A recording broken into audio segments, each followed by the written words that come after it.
morning, 8:39 coming up on 8:40. In studio guest this morning, Melody Halio from Mayo. Melody, hi. How are you doing? Wait, you know what? I can't hear you because we're going to do that. Now. Melody, hi. Hi, how are you? There we go. Much better. Good. Much better. Melody, you are from Mayo, and you are here this morning. You are a nurse navigator for the stroke and diabetes programs. Is that correct? That's correct. What is a nurse navigator?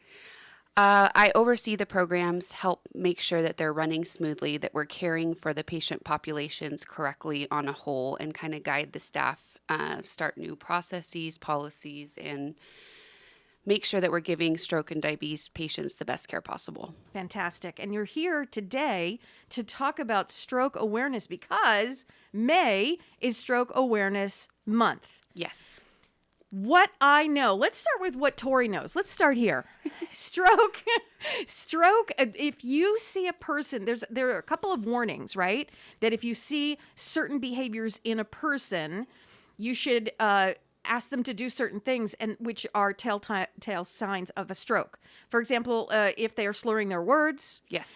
They can't raise their arms. Tell me if I'm even if I'm close. They can't raise their arms? Yeah, so it's weakness in one arm or leg more than the other. Okay, if they're slurring their words and they don't normally slur and they haven't had a glass of wine, right? Right. Okay. What else do we look at? So we have an acronym to help people remember the main symptoms. The acronym. I knew it. What is it? It is FAST. That's right. Yeah. That's right. FAST. Yes. F stands for? Face. So one of the biggest signs of stroke is you can have drooping on one side of the face. Okay. And then A is for arms. So you would put both arms out and see if one arm is dropping. You mean put them out like that? Or in front of you. Oh, in front of, like Superman? Yes. Like Superman. Got it. So if Superman's flying, yes, put him out in front of you. And if one is lower than the other? Yeah, if you can't hold one up as strong as the other one. Okay, so we have face, we have arms. Speech. So slurred speech or garbled speech or unable to find the right words. Got it. So FAS, and then what's the T stand for? The most important part of stroke is time. So okay. Every minute lost is 2 million brain cells. So we want to make sure that the minute that we see someone or we're experiencing any of those signs or symptoms, that we call 911 immediately. Immediately. Do we? Here's the other thing too. If we notice that, can we just bring that person into the ER? Like if that's even faster, or do you want paramedics to be able to administer some kind of, oxygen or some kind of care? Would you rather us call 911, or would you rather us just get them to the ER ASAP? I would definitely rather call 911 for multiple reasons. They can notify us and we can prepare our team ahead of time before the patient even arrives, which is quicker care than somebody walking in through the lobby. Mm-hmm. And the second reason is that stroke could be evolving while you're driving. And we've had people drive themselves in. Oh, no. But yeah, okay. no, definitely 911 is the way to go. Got it.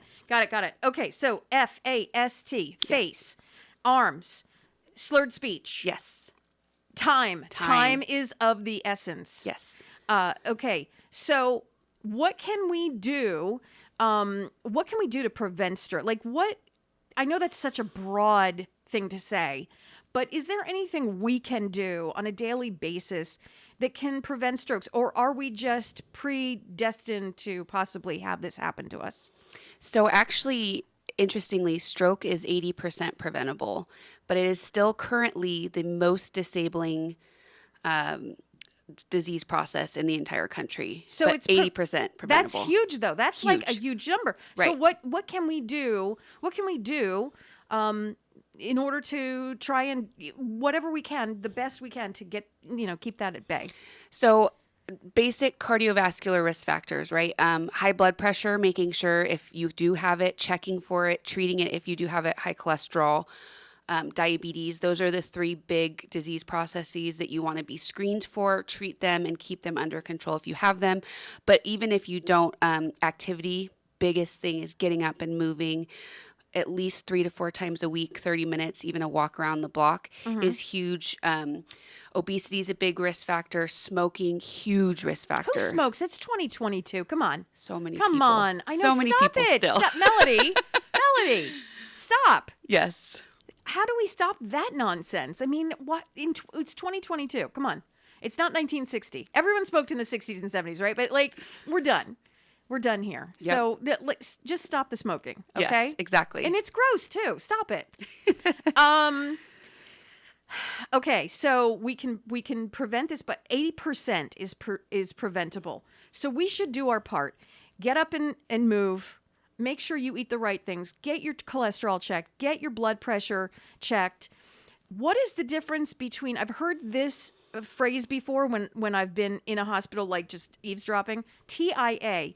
And is that a form of a stroke? Or is it leading up to a stroke? Or is it a stroke? So a TIA is, people call it a mini stroke. Not my favorite term, but probably the best way to explain it. It's something that it causes stroke symptoms, but then self-resolves within 24 hours. Oh. So anytime between a couple minutes to 24 hours. Okay. However, it is 40% chance of having a larger stroke later in your life at some point. I've heard that because my dad, when he was alive, he had a stroke, and then they told us, this is most likely going to happen again. Could be bigger, so we have to take care of things as soon as possible. Make sure he's on the mend and stuff like that. So once you have a stroke, it's likely you'll have another one. If you don't modify all of the risk factors, and then there's medications that we provide for secondary stroke prevention. Mm-hmm. So staying on those medications, doing the same things as preventing the first stroke, making sure your risk factors are under control. You are more likely, but you're more likely than the average person to have a second stroke. But if you're doing all of those things, it reduces the risk. How many brain cells do we lose every minute? 2 million neurons per minute. That sounds like a lot. Is that a lot? That's Melanie? a lot. That sounds like a lot of brain cells, right? Yeah. That we don't want to lose. Like, I don't even want to lose one. Right. At all. Because I'm like hanging on for dear life anyway, okay, with the brain cells. So I don't even want to lose one. So it is preventable by 80%. Do your part. Make sure you get checked out. It is Stroke Awareness Month. So you have all of May. Get everything checked out, right, Mel? Absolutely. Get it all checked out. Get your cholesterol, if not now, when, right?